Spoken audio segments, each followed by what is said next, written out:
On the highest hill overlooking Seattle stood Blackwood Manor, a 22-room mansion surrounded by iron gates, ancient maple trees, and gardens that looked as though spring never ended.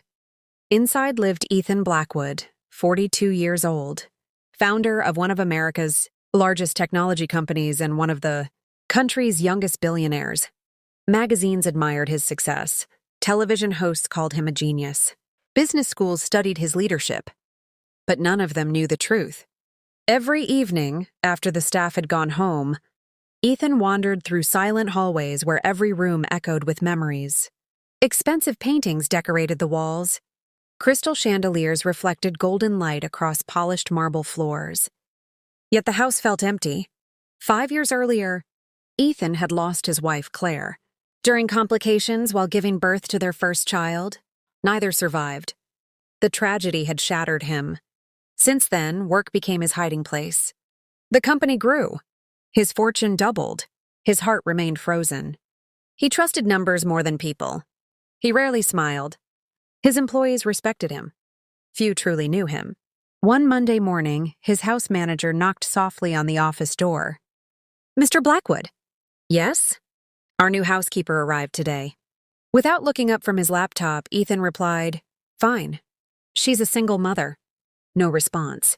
She asked if it's all right to bring her daughter after preschool for the last hour of her shift. Childcare closed unexpectedly.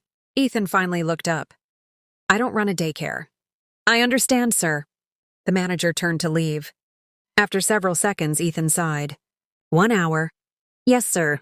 And the child stays out of my office." "Of course." That afternoon, the mansion remained unusually quiet, until tiny footsteps echoed through the hallway. Tap, tap, tap. Ethan ignored them. 5 minutes later, tap, tap, giggle. He frowned. Another giggle floated through the enormous house. Curious despite himself, Ethan opened his office door. Standing in the hallway was the smallest little girl he'd ever seen. She couldn't have been older than 3. Brown curls bounced around her cheeks. She wore a faded blue dress with carefully patched sleeves. Her sneakers were too big. One lace dragged behind her. She hugged a worn stuffed rabbit missing one button eye. When she noticed Ethan, her eyes widened. "Oh!" She quickly hid behind a flower vase almost as tall as she was. Ethan almost laughed. Almost. After a few seconds, she peeked around the vase. "Hi." He nodded politely. "Hello. My mommy said rich people's houses are quiet." "They usually are." She looked around. "They're lonely too." The words landed like a stone. Before Ethan could answer, a young woman hurried down the hallway. "Lily?" The woman looked terrified. "I'm so sorry, Mr. Blackwood." She gently picked up the little girl. Lily wrapped tiny arms around her mother's neck. "I'm Maria," the woman said nervously. "It won't happen again." Ethan simply nodded. But as they walked away, Lily looked back and waved. "Bye, Mr. Sad Eyes." Silence. The nickname echoed inside Ethan's mind. Mr. Sad Eyes. No one had ever called him that. Later that evening, he caught himself thinking about it. Not because it offended him, because it was true. The weeks passed. Maria proved to be the hardest working employee in the mansion. She arrived early, left late, never complained. She cleaned every room as though it belonged to her own family. Meanwhile, little Lily waited quietly in the servants' lounge after preschool. She colored pictures, read tiny books, played with her old rabbit. Unlike many children, she never touched expensive decorations, never ran through the mansion, never asked for toys. One rainy afternoon, Ethan crossed the kitchen. Lily sat alone, drawing with broken crayons. "What are you making?" She proudly held up the paper. A house, a tree, a smiling woman, and another woman with gray hair. "Who's that?" "My mommy." "And the other lady?" "My grandma." "They live together?" She nodded enthusiastically. "Grandma gets tired." "Is she sick?" Lily thought carefully. "No." "Then why is she tired?" "Because medicine costs lots of sleepy." Ethan frowned. He realized she meant money. Children often misunderstood adult conversations. At dinner that evening, he asked the house manager, "Tell me about Maria." "She's remarkable." "Family?" Widowed. Ethan looked surprised. Her husband died in a construction accident 2 years ago. What about her parents? Only her mother remains. The grandmother is ill? Kidney disease. Ethan stopped eating. Treatment? Too expensive. And yet she never asked for help. The manager shook his head. Never. That answer stayed with Ethan longer than he expected. One Friday afternoon, Ethan accidentally left his office early. As he walked toward the garage, he noticed something unusual. Maria wasn't waiting for the employee shuttle. Instead, she and Lily boarded an old city bus. Not unusual.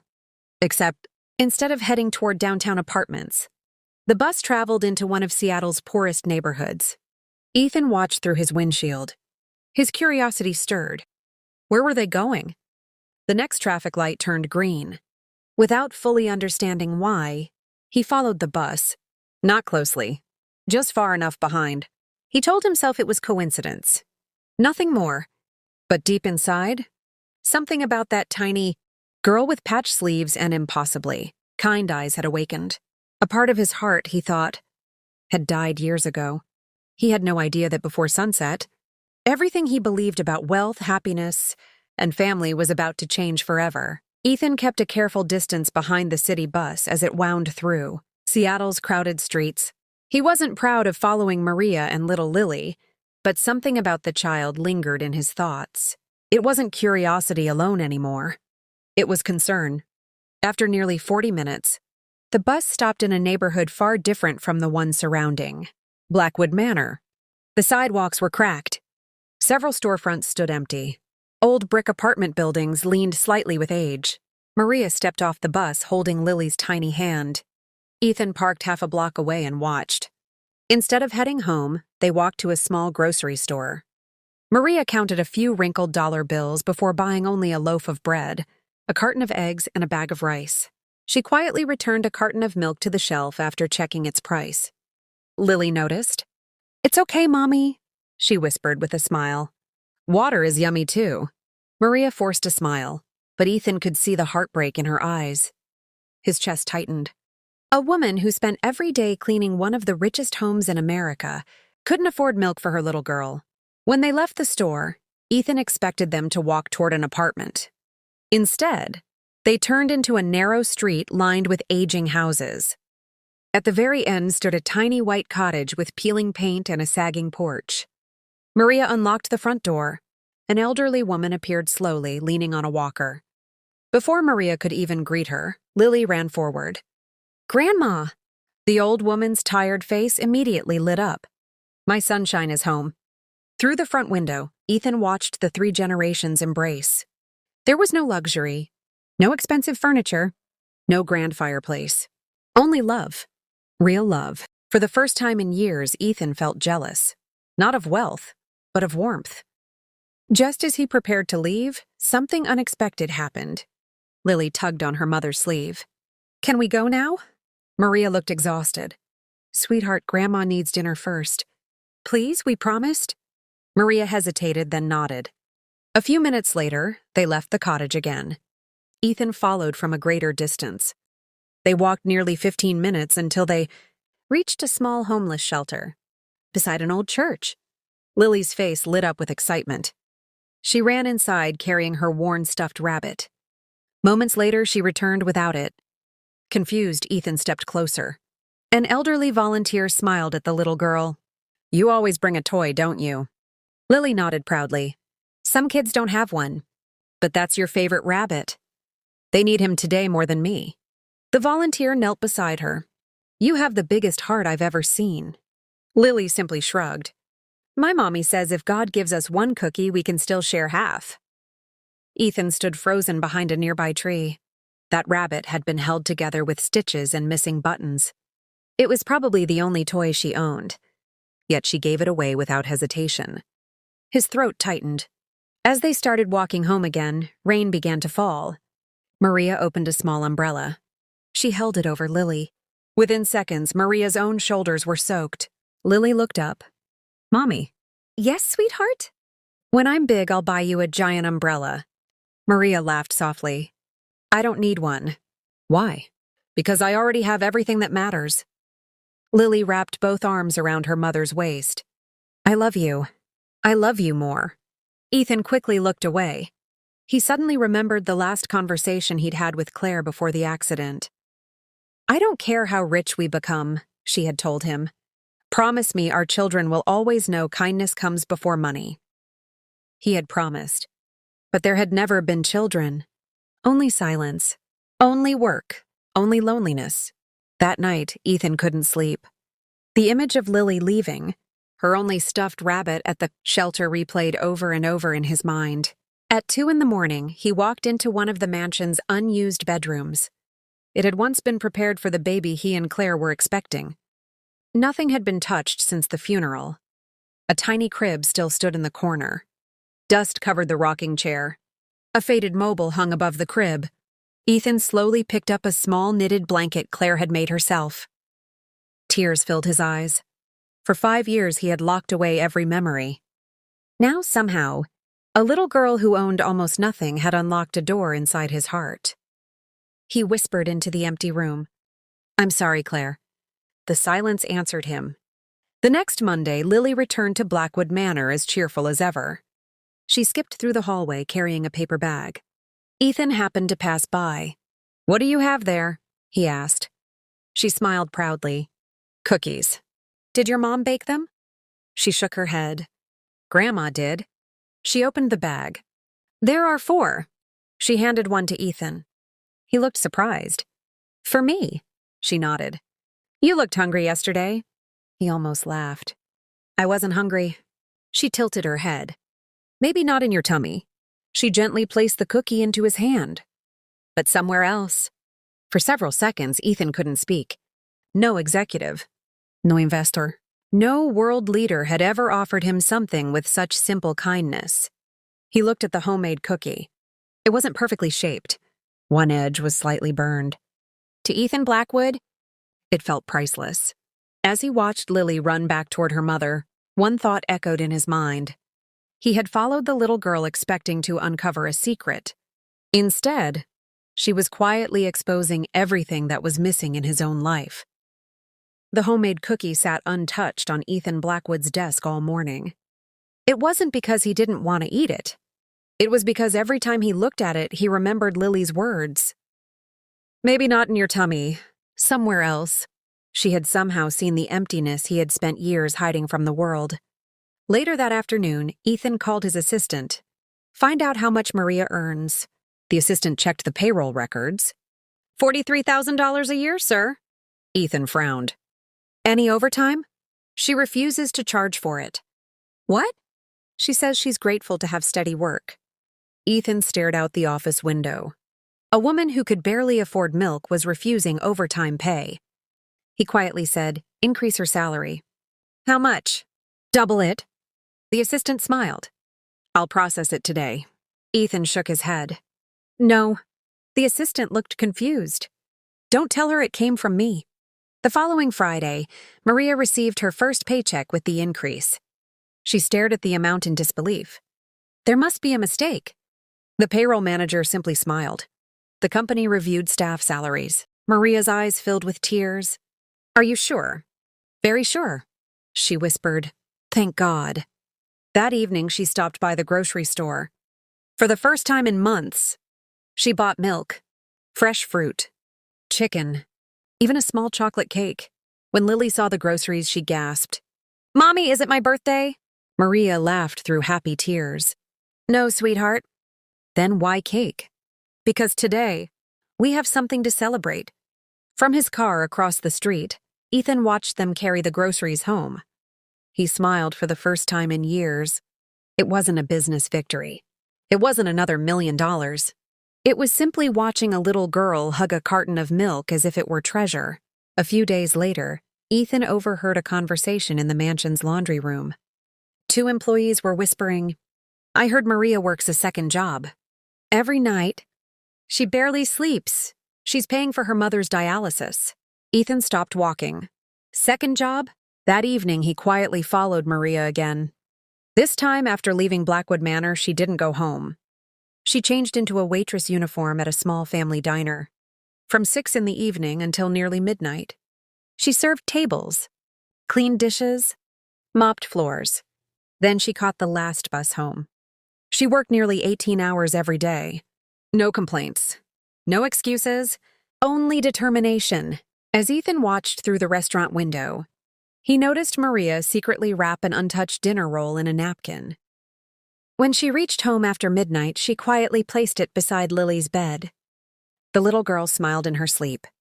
Even while exhausted, Maria never forgot her daughter.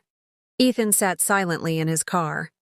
He suddenly remembered all the nights Claire had dreamed about becoming a mother. He whispered, "She would have loved them."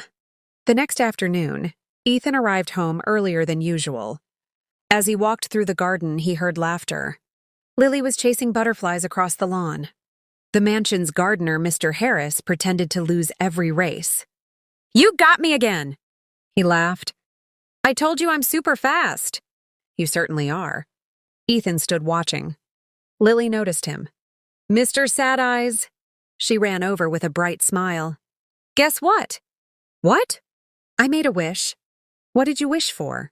She leaned closer as if sharing the world's biggest secret. "I can't tell you." "Why not?" "Then it won't come true." Ethan smiled. "I've heard that before. But—" She looked around carefully. "I can tell you half." "Half?" She nodded seriously. "I wished for somebody." "For who?" She pointed at him. "You." Ethan blinked. "Me? I wished your eyes would smile someday." The words hit him harder than any boardroom negotiation ever had. He couldn't answer. For a long moment, neither of them spoke. Finally, Lily reached up and took his hand. Her tiny fingers barely wrapped around one of his. Sometimes people forget how. That night, Ethan entered Claire's old art studio for the first time since her death. Everything remained exactly as she had left it. Her unfinished landscape still rested on an easel. A coffee mug sat beside dried paintbrushes. He opened a drawer and found a handwritten letter addressed to him. He had never noticed it before. With trembling hands, he unfolded the paper. "My dearest Ethan, if you're reading this, something probably didn't go the way we dreamed." His breathing stopped. "I know you. When life hurts you, you hide behind work." A tear rolled down his cheek. "Promise me one thing. If I'm ever gone, don't spend your life building companies while forgetting to build connections. Love people, especially children, because children remind adults who they were before the world taught them to be afraid." At the bottom was one final sentence. "One little act of kindness can save an entire life, including your own." Ethan sat in the dark, crying openly for the first time in 5 years. Then, as if Claire herself had whispered into his heart, he remembered Lily's tiny voice. "I wished your eyes would smile someday." For the first time since losing his family, he believed they just might. But he had no idea that the greatest test of his heart was only days away. A phone call was coming, one that would change Maria and Lily's lives forever and force Ethan to make the most important decision he had ever faced. The phone rang just after 8 o'clock on a cold Tuesday evening. Maria had just finished helping Lily color pictures at the kitchen table. "Hello?" Her smile disappeared. "What?" She stood so quickly that her chair tipped over. "I'll be there immediately." Lily looked up with worried eyes. "Mommy?" Maria struggled to keep her voice steady. "It's Grandma." 20 minutes later, they rushed into Seattle General Hospital. The emergency room buzzed with doctors and nurses moving from patient to patient. An exhausted physician met Maria in the hallway. "Your mother collapsed during dialysis." Maria's heart sank. "Is she—" "She's alive, but her kidneys are failing faster than we expected." Maria gripped the doctor's arm. "What can we do?" "The best long-term option is a transplant." "How much time do we have?" "Not much." Maria already knew the answer before asking the next question. "How much will it cost?" The doctor lowered his eyes. "Even with assistance programs, the expenses will be overwhelming." Maria closed her eyes. She had barely begun catching up on bills. A transplant was impossible. Lily quietly slipped away while the adults talked. She walked into Grandma Eleanor's hospital room. The elderly woman smiled weakly. "My little sunshine." Lily climbed carefully onto the bed. "Are you hurting?" "A little." Lily reached into her tiny backpack and pulled out a folded drawing. It showed 3 women holding hands beneath a bright yellow sun. "We're still together," Lily whispered. "Grandma Eleanor kissed her forehead?" "Always." Standing outside the door, Ethan watched silently. He had come to the hospital after receiving a call from his house manager, who explained why Maria had left work so suddenly. He hadn't planned to go inside. But now, he couldn't make himself leave. The next morning, Maria still reported to work. Her eyes were swollen from crying, yet she smiled politely. "Good morning, Mr. Blackwood." Ethan noticed the exhaustion immediately. "Maria!" She stopped. "If you need time off," she interrupted gently. "I can't. My mother needs treatment. My daughter needs food. If I don't work—" She couldn't finish the sentence. Ethan nodded quietly. "You may leave early every day this week. I'll make up the hours." "You don't have to." She looked confused. "I insist." Tears formed again. "Thank you." That afternoon, Ethan asked his attorney to investigate the hospital costs. The numbers shocked him. Even after insurance, Maria would never be able to afford the surgery. He stared at the report. He could pay the entire amount without noticing the money was gone. But if he simply handed her a check, she would probably refuse. Her pride was too strong. He needed another way. The following Saturday, Lily waited in the mansion's garden while Maria finished cleaning. She spotted Ethan sitting alone on a bench. Without hesitation, she walked over. "Can I sit with you?" "Of course." For several minutes, they watched butterflies drift among the flowers. Finally, Lily asked, "Do grown-ups cry?" "Sometimes." "You cry?" Ethan looked toward the sky. "I used to." "What happened?" "I forgot how." Lily thought carefully. "My grandma says tears are like rain." "Oh? They help broken things grow again." Ethan smiled softly. "Your grandmother sounds very wise." "She is." Lily looked down at her shoes. "But she's getting sicker." For the first time, her cheerful voice trembled. "I'm scared." Ethan's heart broke. He gently took her little hand. "I know." She looked into his eyes. "Can you fix Grandma's?" The innocent question stole his breath. He wanted to promise yes, but he couldn't. Instead, he said, "I'll do everything I can." Lily believed him instantly. She wrapped her tiny arms around him. "Thank you, Mr. Sad Eyes." As Ethan hugged the little girl, something inside him finally gave way. The walls he had built around his heart for 5 long years cracked apart. He closed his eyes, and tears began to fall. Not quiet tears, not hidden tears, the kind that come after years of carrying unbearable pain. Lily didn't ask why. She simply hugged him tighter. "It's okay," she whispered. "My mommy says brave people cry too." That evening, Ethan drove home through pouring rain. He parked outside Blackwood Manor but didn't go inside. Instead, he sat behind the wheel, remembering Claire's final dream. She had wanted a house filled with children. With laughter. With hope. He had built a mansion instead, and filled it with silence. He looked at the family photo that still rested in his wallet. "I know what I have to do," he whispered. The next morning, Ethan called an emergency meeting with his attorney, financial advisor, and personal foundation director. "I want to establish a medical assistance fund." His attorney looked surprised. "For employees?" "For anyone who works for this company and their immediate families." His advisor smiled. "That's a wonderful idea." Ethan shook his head. "No, this isn't charity. It's family." As everyone left the meeting, Ethan remained by the window. He looked toward the city where Maria, Lily, and Grandma Eleanor were fighting a battle they shouldn't have had to fight alone. He made himself one final promise. No matter what it cost, he would save Grandma Eleanor's life, even if Maria never discovered who made it possible. But fate had one more surprise waiting. Just days later, doctors would reveal a shocking truth about Lily, one that would leave Ethan speechless and change all of their lives forever. 3 days later, Ethan received a call from Seattle General Hospital. "Mr. Blackwood, thank you for coming." He entered the doctor's office where Maria was already seated. Her eyes were red from another sleepless night.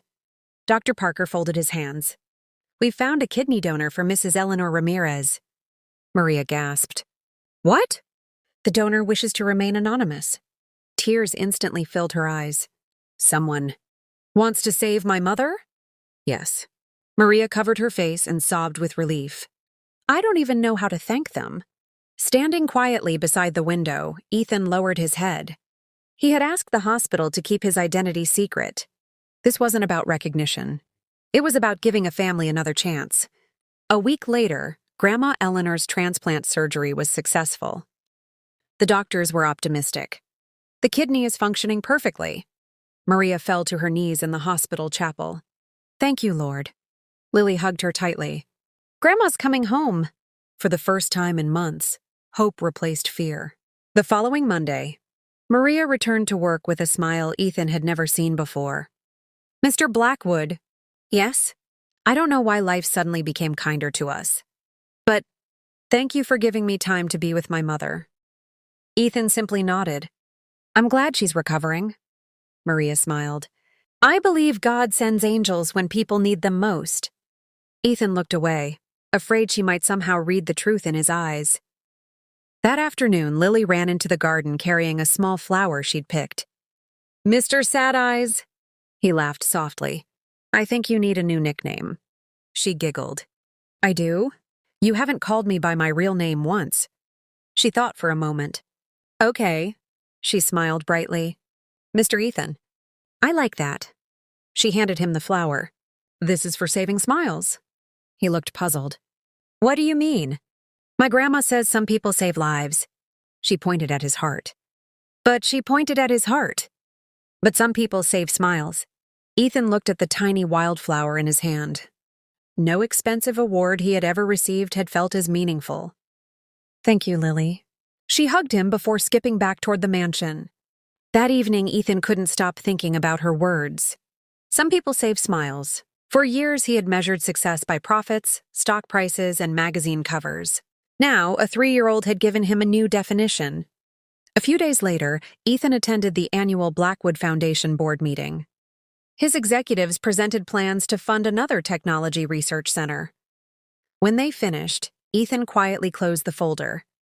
I've changed my mind. The room fell silent. We're expanding the foundation. One board member asked, in what direction? We're creating scholarships for children who lose a parent. Another executive looked surprised. And an emergency medical fund for working families. Someone asked, why the sudden change? Ethan smiled softly. Because success means very little if it doesn't change someone's life. The room remained silent for a moment before several members nodded in agreement. That afternoon, Maria received another phone call from the hospital. Her smile slowly faded as she listened. When she arrived home, Grandma Eleanor was waiting. What did they say? Maria sat beside her mother. The transplant was successful, but Grandma Eleanor gently took her hand. But what? The doctors found a heart murmur during Lily's checkup. Grandma Eleanor's face turned pale. What kind of murmur? They're not sure yet. They want more tests. Maria felt her knees weaken. Please, Lord. Not my little girl. The next morning, Ethan noticed Maria seemed distracted. Is everything all right? She tried to smile. Lily has to see a heart specialist. Ethan's expression changed immediately. Is it serious? We don't know. Her voice broke. I can't lose anyone else. Without thinking, Ethan placed a reassuring hand on her shoulder. You won't face this alone. Maria looked at him with grateful eyes. I don't know why you've been so kind to us. Ethan answered quietly. Because someone once taught me that kindness is never wasted. He was thinking of Claire. A week later, the test results arrived. Maria sat anxiously in the cardiologist's office while Lily colored happily beside her. Dr. Parker entered with a warm smile. I have good news. Maria held her breath. The murmur is innocent. What does that mean? It isn't caused by a serious heart disease. Lily will need regular checkups, but we expect her to live a healthy, normal life. Maria burst into tears of relief. Lily looked confused. Mommy? Maria hugged her tightly. These are happy tears, sweetheart. Lily smiled. I like happy tears better. That evening, Maria stood on the porch watching the sunset. Ethan had quietly paid for every medical test without ever telling her. Grandma Eleanor joined her. You've been wondering who helped us. Maria nodded. I pray every night for that person. Grandma smiled knowingly. Sometimes God answers prayers through ordinary people. Maria looked toward the city skyline. She still didn't know that the man living in the grand mansion, the billionaire everyone feared, had become the quiet guardian angel her family had been praying for. And Ethan had no idea that within days, an unexpected discovery from his late wife, Claire's belongings would reveal a connection to Maria's family that neither of them could have imagined. The next Saturday morning, rain tapped gently against the windows of Blackwood Manor. For the first time in years, Ethan unlocked the attic. Dust floated through the sunlight as he opened old boxes filled with memories of Claire. Photo albums, baby clothes they had bought together, letters, paintings. Then, in a small wooden chest, he found a leather journal with Claire's name engraved on the cover. His hands trembled as he opened it. Most pages were filled with sketches of flowers, dreams for their future children, and little notes about family. Near the end, one folded envelope slipped onto the floor. Across the front, Claire had written, "If you ever lose your way, read this." Ethan unfolded the letter. "My dearest Ethan, if life has become lonely, don't stay there. There are people all around us carrying burdens much heavier than ours. When you find them, help them. Not because you're wealthy, but because you know what loss feels like. The greatest inheritance we can leave isn't money. It's compassion." Ethan wiped away tears. Claire's words felt less like a letter and more like a conversation. Later that day, Ethan visited Maria's neighborhood with bags of groceries. He didn't knock on the door. Instead, he left them quietly on the porch with a simple note. "For a wonderful family. Please accept this gift from a grateful friend." He drove away before anyone answered. A few minutes later, Maria opened the front door. Her eyes widened. Fresh vegetables, fruit, milk, chicken, medicine for Grandma Eleanor, even a small teddy bear for Lily. Maria looked around the empty street. Who did this? No one answered. She held the note against her heart. That evening, Lily hugged the new teddy bear. "Mommy." "Yes? Is this from an angel?" Maria smiled through tears. "I think. God is reminding us that we're not alone." On Monday, Ethan arrived at work expecting an ordinary day. Instead, he overheard two executives laughing in the hallway. "Our billionaire boss spends too much time worrying about the cleaning staff. Imagine risking company money on people who'll never matter." Ethan stepped into the hallway.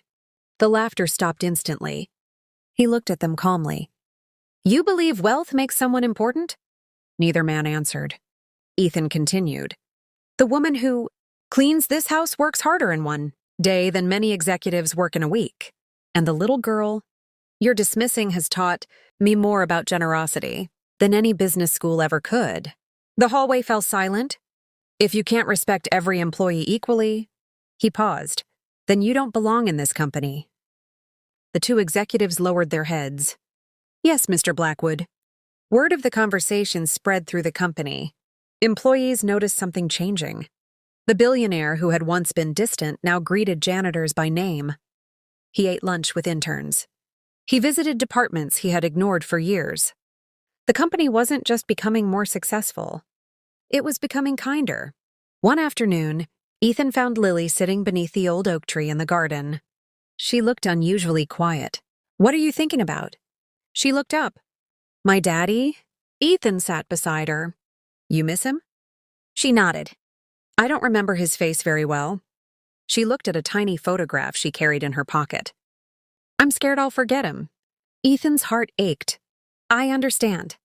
"You do?" "I lost someone I loved too." Lily reached over and took his hand.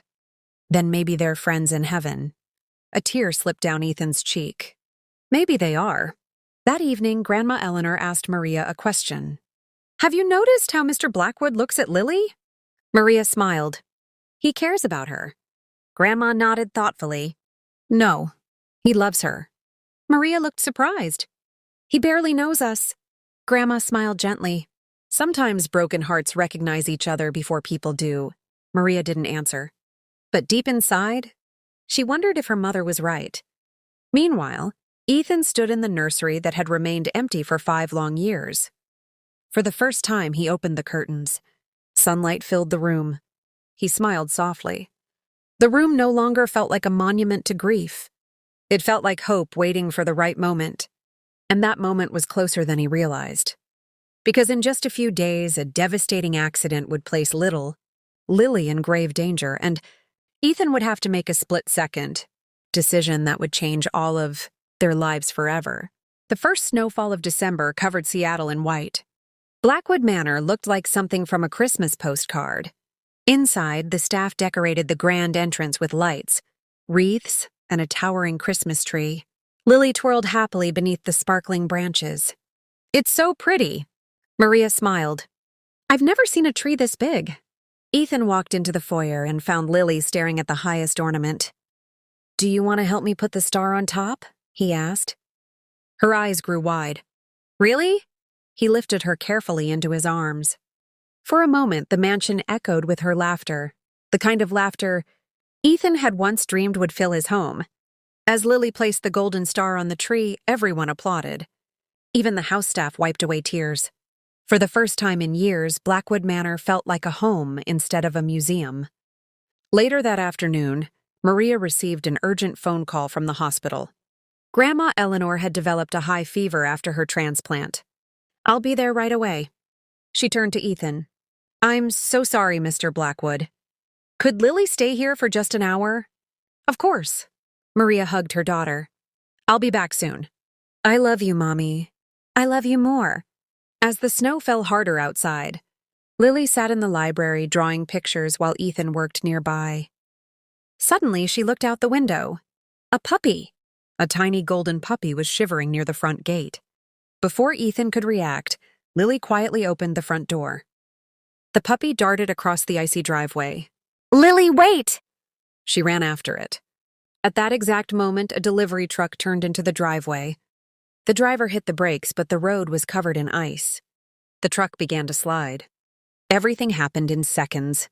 "Lily!" Without thinking, Ethan sprinted across the snow. He threw himself forward, wrapping both arms around the little girl just as the truck skidded past them. The truck stopped only a few feet away. Silence. Snow drifted gently through the air. Ethan was lying on the frozen driveway, shielding Lily beneath his body. His shoulder had slammed against the pavement. Blood trickled from a cut above his forehead. Lily began to cry. "Mr. Ethan?" "It's okay." He winced in pain. "You're safe." The driver rushed over, trembling. "I'm so sorry. The brake's locked." House staff called an ambulance. At the hospital, doctors examined Ethan. His shoulder was badly dislocated, but nothing was broken. Meanwhile, Lily refused to leave his bedside. She held his hand with both of hers. "I'm sorry." He smiled weakly. "For what?" "I chased the puppy." "You were trying to help. I almost got you hurt." Ethan gently brushed a curl away from her face. "Listen to me. If I had to do it again, I would. In a heartbeat." Lily wrapped her little arms around him. For the first time since Claire's death, Ethan felt what it was like to protect a child. And somehow, it healed a piece of his own broken heart. Maria arrived moments later, breathless and terrified. When she saw Ethan sitting beside Lily with his arm in a sling, tears filled her eyes. "You saved her." Ethan nodded. "I was simply in the right place." Maria shook her head. "No, you risked your life for my daughter." She couldn't hold back anymore. She hugged him tightly. "Thank you." "I can never repay you," Ethan quietly replied. "You already have." She looked confused. "Lily reminded me how to live again." A few days later, the local newspaper somehow learned about the accident. The headline read, "Billionaire risks his life to save employee's little girl." Television stations requested interviews. Reporters gathered outside Blackwood Manor. Ethan declined every request. "I didn't do it for attention." Instead, he asked the media to focus on road safety during winter and the importance of helping one another. His quiet humility made people admire him even more. On Christmas Eve, the mansion hosted its first holiday dinner for every employee and their families. Children filled the halls with laughter. Grandma Eleanor, now recovering well, sat beside the fireplace smiling. Maria looked around the room in disbelief. She whispered to Ethan, "You've given us a Christmas we'll never forget." Ethan smiled. No.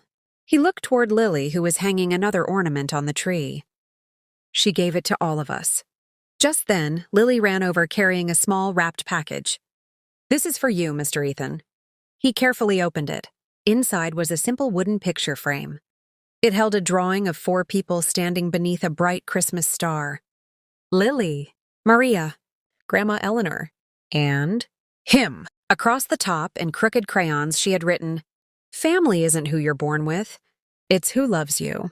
Ethan's vision blurred with tears. He looked at the drawing, then at Lily. Without saying a word, he knelt and hugged her. He finally understood what Claire had tried to tell him all those years ago. Love wasn't something you found. It was something you chose. But the greatest surprise was still waiting. On Christmas morning, Ethan would make a life-changing announcement, one that would leave Maria speechless, bring Grandma Eleanor to tears, and give little Lily the family she had always dreamed of. Christmas morning arrived wrapped in fresh snow. Blackwood Manor had never looked more beautiful. The mansion that had once echoed with silence was now alive with laughter, children's voices, and the aroma of cinnamon rolls drifting from the kitchen. For the first time in nearly 6 years, Ethan Blackwood wasn't spending Christmas alone. Every employee and their family had been invited for breakfast. Maria helped serve coffee. Grandma Eleanor laughed with the gardeners. Lily ran through the hall wearing a tiny red dress with white fur around the collar. She looked like pure joy. After breakfast, Ethan gently tapped his glass. The room grew quiet. "I want to thank every one of you for being here." He looked around the room. "For years, I believed success meant building a great company." He paused. "I was wrong. The greatest thing we can build is a family that cares for one another." Many employees nodded, their eyes already misty. Then Ethan looked toward Maria. "Maria." She stood confused. "I have something to tell you." She slowly walked forward. Ethan smiled warmly. "When you came to work here, I thought you were simply an employee. But over the past few months, you, your mother, and especially Lily, have reminded me what it means to truly live." Maria's eyes filled with tears. Ethan reached into his jacket and handed her a folder. "What is this?" She opened it. Her hands began to shake. Inside was the deed to the little white cottage she and her family had been renting for years. Across the final page were the words, "Paid in full." Maria looked up in disbelief. I can't accept this." Ethan smiled. "You already have. It's yours." The room erupted into applause. Maria burst into tears. "I've never owned anything in my life." "You do now." Before she could recover, Ethan handed Grandma Eleanor another envelope. She opened it carefully. Inside was a letter from the Blackwood Foundation. It guaranteed that every future medical expense related to her transplant would be fully covered. For life, Grandma Eleanor pressed the letter against her chest. "I prayed for a miracle." She smiled through tears. "I never imagined God would send one wearing a business suit." The room laughed gently. Even Ethan wiped away a tear. Just when everyone thought the surprises were over, Lily tugged on Ethan's sleeve. "Mr. Ethan?" "Yes, sweetheart. I have a present too." She handed him a small box wrapped in red paper. Inside was the old stuffed rabbit. The same rabbit she had once given away to another child. It had been repaired with fresh stitching and a brand new button eye. "I got him back." "You did?" "The little boy at the shelter said he wanted me to have him again." She looked into Ethan's eyes. "When I get scared, I hug Bunny." She carefully placed the rabbit into Ethan's hands. "I think you need him more now." Ethan could no longer hold back his tears. He hugged the little rabbit, and then hugged Lily tightly. A few weeks later, Ethan made one final decision. He invited Maria and Grandma Eleanor to his office. "I have something important to ask." Maria looked nervous. "Of course." Ethan knelt so he was eye level with Lily. "Lily," she smiled. "Yes?" "You once told me you wished my eyes would smile." She giggled. "They do now. They do because of you." He took a deep breath. "I've spent years wishing I had another chance to have a family." Maria looked at him confused. Then Ethan spoke gently. "If it's all right with your mother, I'd like to become part of your lives." Maria's heart raced. I don't mean to replace anyone. Lily already has a father she can be proud of. I could never take his place. He looked at the little girl. But if someday you wanted, I'd be honored if you called me family. Silence filled the room. Lily looked at her mother. Maria smiled through happy tears and nodded. Without hesitation, Lily threw her arms around Ethan. I already do, she whispered. I love you, Dad. Ethan broke down completely. For years, he had believed he had lost every chance to hear that word. Now, it had found him when he least expected it. 1 year later, Blackwood Manor was transformed. The empty nursery had become Lily's bright bedroom, filled with books, stuffed animals, and colorful drawings. Grandma Eleanor's health continued to improve. Maria no longer worked as a maid. Instead, Ethan appointed her director of the Blackwood Family Foundation, where she helped struggling families receive medical care, housing, and education. Thousands of lives were changed, not because of money alone, but because compassion had become the company's greatest investment. One sunny afternoon, Ethan and Lily planted a young maple tree in the mansion's garden. Dad? Yes, sweetheart. Do you remember when I called you Mr. Sad Eyes? He laughed. I'll never forget. She smiled. You don't have sad eyes anymore. He looked at the little girl who had unknowingly rescued him from years of loneliness. No, he said softly. I don't. Because sometimes, the richest man in the world isn't the one with the most money. It's the one whose heart finally learns how to love again. The end. If this story touched your heart, please don't forget to like, share, subscribe, and leave a comment telling us what your favorite moment was. Your support helps us bring more heartwarming stories to life. Thank you for watching, and we'll see you in the next story.